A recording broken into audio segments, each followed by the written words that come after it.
News.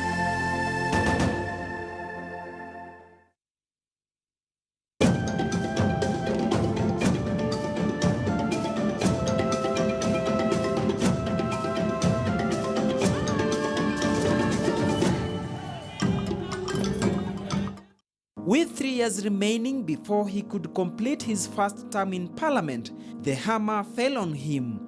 On 17th November 1994, his election was nullified by a 3-judge bench comprising of Justices Emmanuel Okubasu, G.P. Mbito, and J.W. Mwera. I was thrown out of Parliament. That was a low moment for me. Very low moment. Did he foresee that coming? Earlier on, I just laughed about it because I thought it was a joke. But when the reality came and I was taken out, then that's when it dawned on me and said, a corrupt system can get away with anything. Yeah. And I think that is what propelled me when I came back in '97 to move against corruption. But it was a low moment in my life, very low moment. But how did he handle the political crisis he was facing, given that the prestigious position held in society as a member of parliament demanded highest moral standards? I guess that's my strength. If I believe in myself, and I know that you are lying about me, that I've not done it, the matope on a troop you throw on me just washes off. I don't care. And therefore it didn't affect me. I could look anybody in the eye because I know that it's not true. And I had no problem to move on with my life. I had also very strong friends. The late Wamala was a pillar on my side. The late George Captain was a pillar on my side. And they also laughed about it, and we all laughed about it. And therefore, I could look anybody in the eye. I was not embarrassed, I was not ashamed, because it's not true. I don't know the details, but it looked cooked up evidence about witchcraft. I must say that I probably contributed to it inadvertently,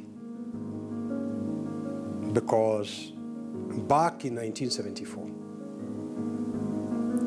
one of the election petitions I had handled of the late, he's still there, Kabere Mutobijiwe.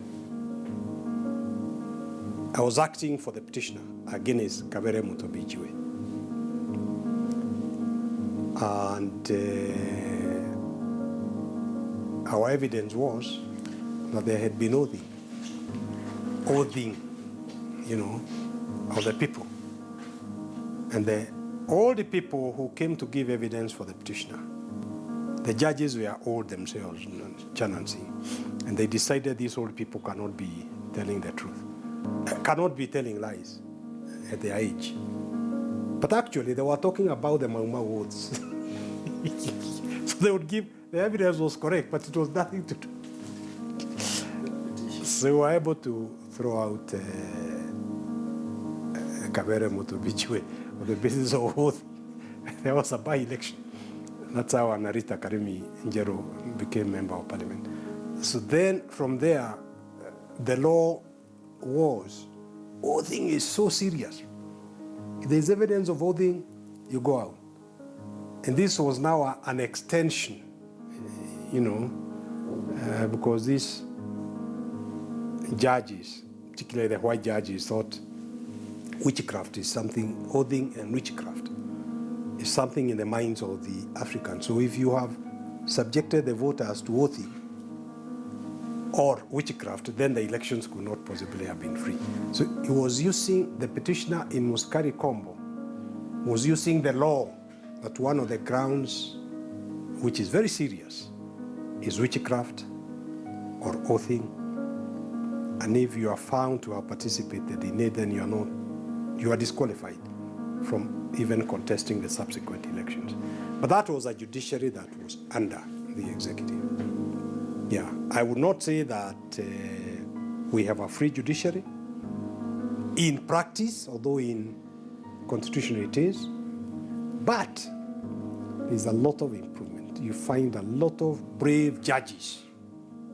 You find them here in the Judicial Review Division, in the Constitutional Division, some in the Court of Appeal, but there are some judges whose mentality is still sucking up to the house on the hill. But there are judges who are able to decide cases according to the law and the evidence.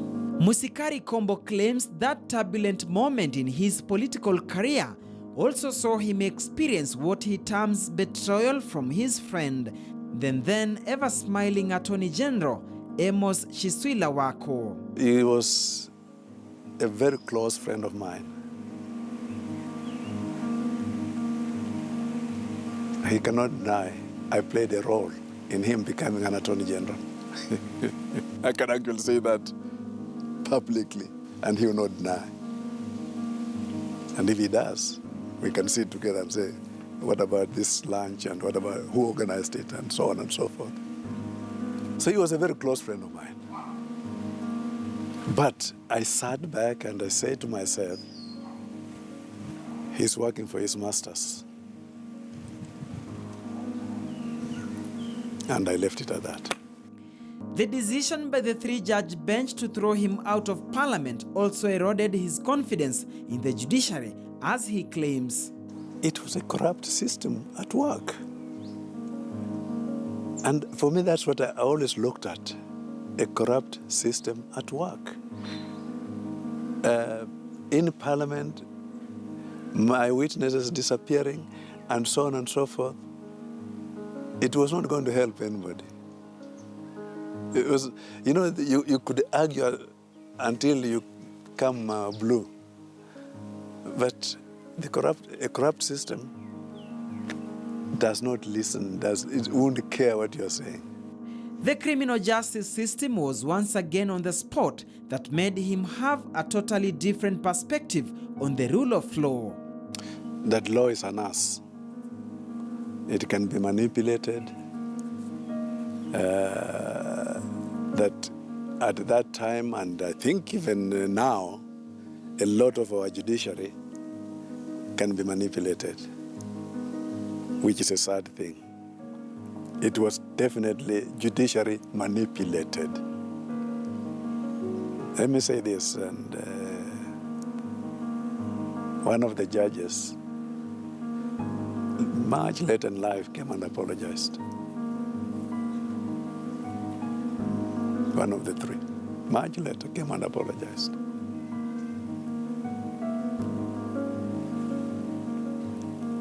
I'm a sort of person that say to him, it is gone, it's finished, let's just move on.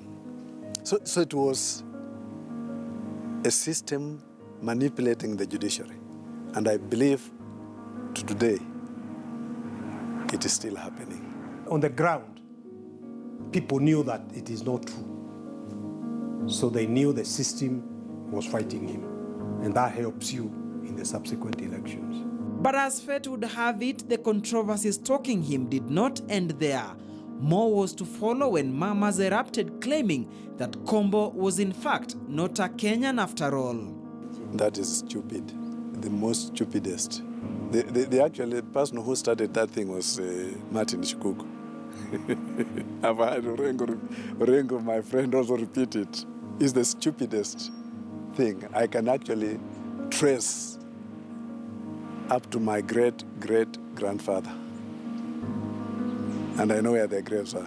You know that Lumboka was owned by my ancestor, the fort of Lumboka, Yomlunda. Wamurua was my ancestor. So when the white man was coming, and the first resistance of the Bukusus against the white man was at the fort of my ancestor. Okay? What more can I tell you? If by that time my ancestor was there, at Kabul. How can you tell me I'm from Malawi?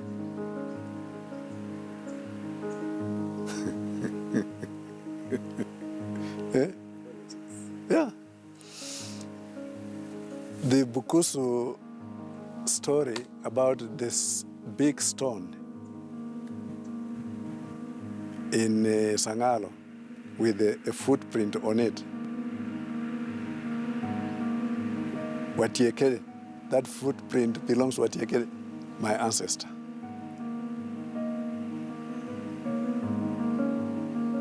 How can you tell me I come from Malawi? It is the most stupid thing. Eh? We all know that the Walonda clan is very, very established in Bungoma. Maero, at the coming of the white man, he was one of the headmen in the area.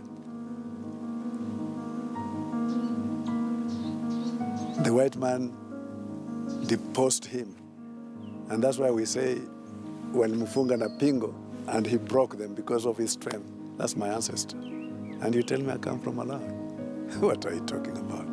Amid these shenanigans, 73-year-old Musikari Kombo says he has learned the bitter and hard way what politics really is. Politics is a game that can be vicious, that can be dirty, that can be... that people will go to any length in the name of politics. Duncan Hemba, KTN, The Untold Story.